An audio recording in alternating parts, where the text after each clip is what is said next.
The reason I would like to let you all know that why I do it this way is well, most right now here this is 9 inches. Here's this 9 inches. Um, I This is the one of the best measurements for a dummy when it's at 9 inches in diameter. This will be 9 inches in diameter. Most of the dummy now you see are getting smaller and smaller and smaller. I've seen a lot that are like 8.5, 8.25 inch in diameter. I'm talking about for the trunk, and I've seen even 7.75 uh, in diameter, and not even at 8 inches in diameter.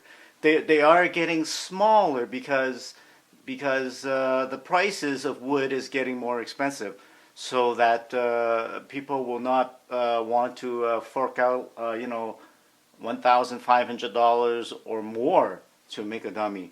They want to keep the price at around 1,000, or if not lower than $1,000, which is still pretty expensive for some people, but not like it's unreachable. When it's over 1,000, people don't really want to pay for a dummy with that much money.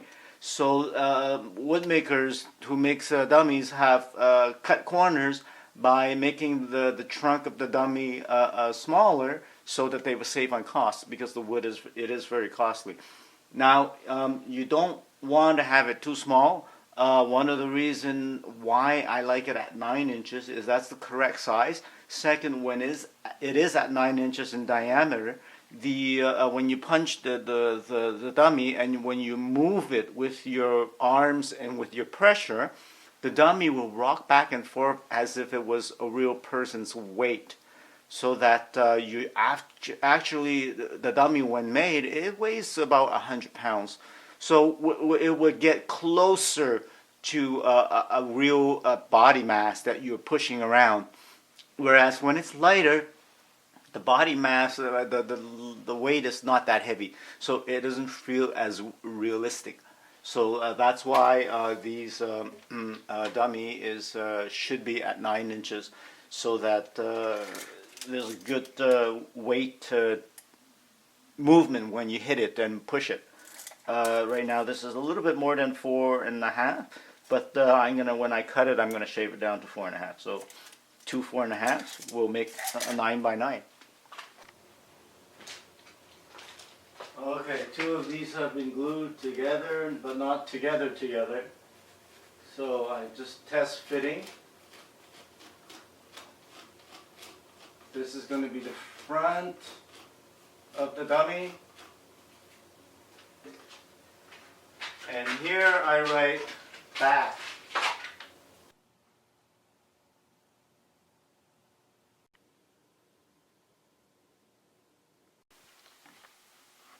There's a bit of a gap here, right in between here. There's a little bit of gap here, because the two pieces of wood here is not perfectly flat. When I glued it together, for some reason the top piece and the bottom piece is not exactly perfectly flat. It's bowled a little bit. You can see the little gap right in between here. So what happens is that I'm gonna have to apply an extra effort of clamping power in around this area, so that the two halves would come together and glue and adhere properly. So I'm going to have to clamp really hard at this point here, so that they will stick together. Okay, as far as the measurement goes, this is the inside of the dummy. And I've determined just arbitrarily that this is going to be the left side, and I've determined arbitrarily that this will be the left side, and this will be the top of the dummy.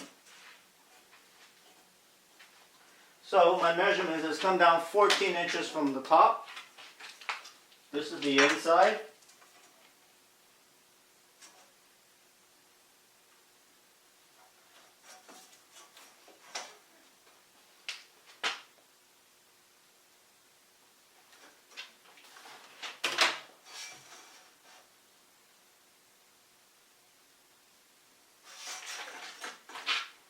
14 inches.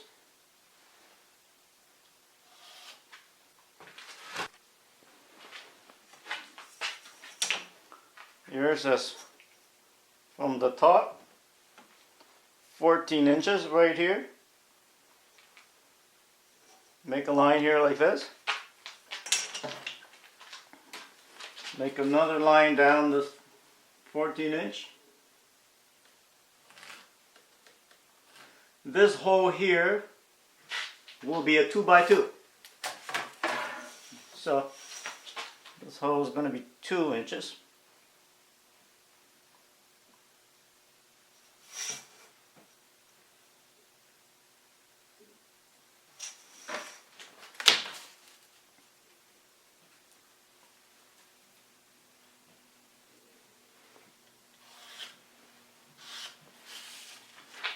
And then down here, it's only going to come down 2 inches.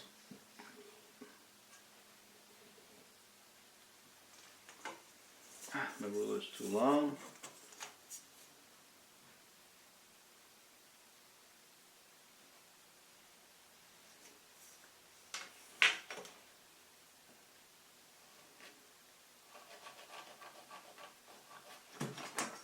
Okay.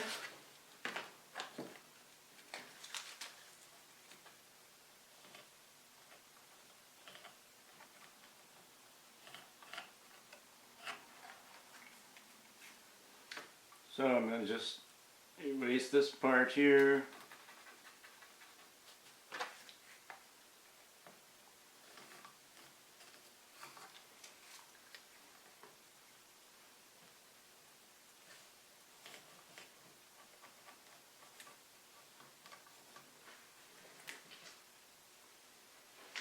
Now I need a little piece of wood here, and you're going to have to follow me on this one. I need a piece of wood here like this, and because I need to cut this at an angle like this, normally I would use a handsaw and go and cut this and cut this and cut this and cut this and then chisel it out. And when I'm chiseling, I cannot go past over here. This has to be untouched at the top because it's got to be cut at an angle. But I'm really too lazy. I'm going to try to devise a template so that I can use a circular saw for this job here.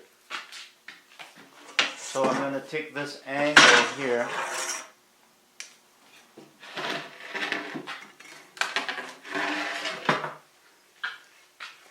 I'm going to take this angle here and come down 2 inches and go up like this, and I'm going to take that piece of wood and try to use it so that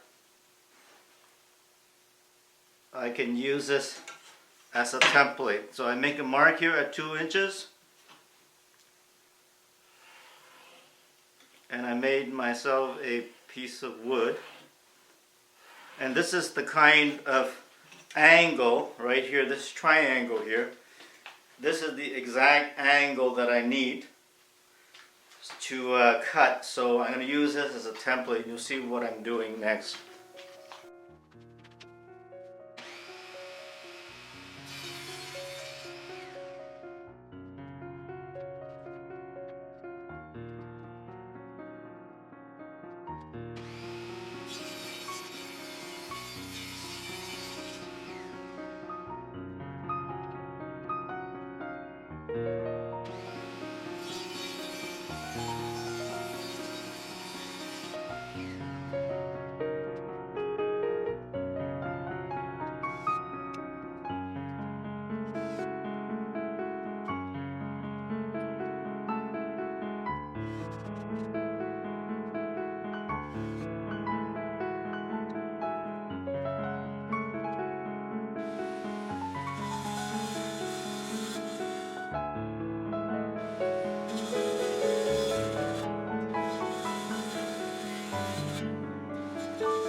See, I have to cut all the way down to this 2x2, which I have pretty much marked, and I have a little bit of safety right there.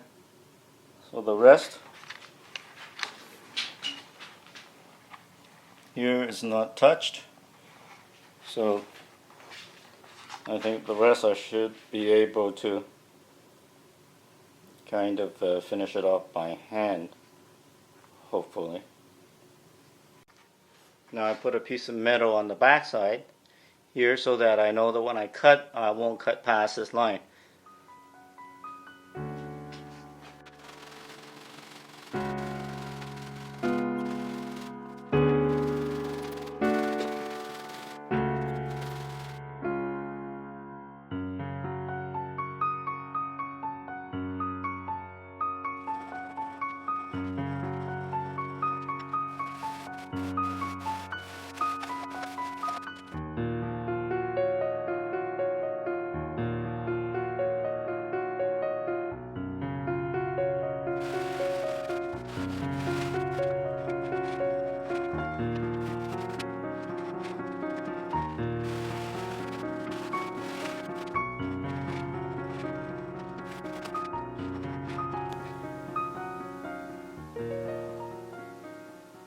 And that concludes the episode for today. People are going to bed in this house, so I can't really continue working, but pretty much it. The two pieces, and I started on half the hole on this side.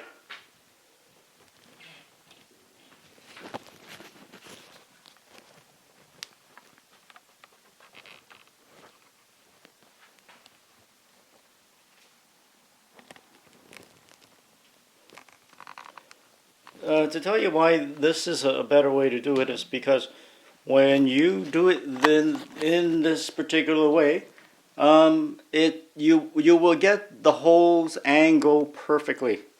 What I hate to see is always people that cut the holes wrong, and it's very hard to drill a hole and then make it square when if you use a whole log and then drill the hole out. This one I can have the hole and then do it perfectly. The other thing is people make the mistake of making the angles of the two holes wrong and having the two dummy arms being too far apart, and that's the worst thing you can do to a dummy, because when the arms are too far apart you will not learn your center line. So doing it this way, I find that it's the best way. If you follow these instructions, you can't go wrong. Hope you enjoyed this so far. I gotta go to bed, and have a nice day. Bye.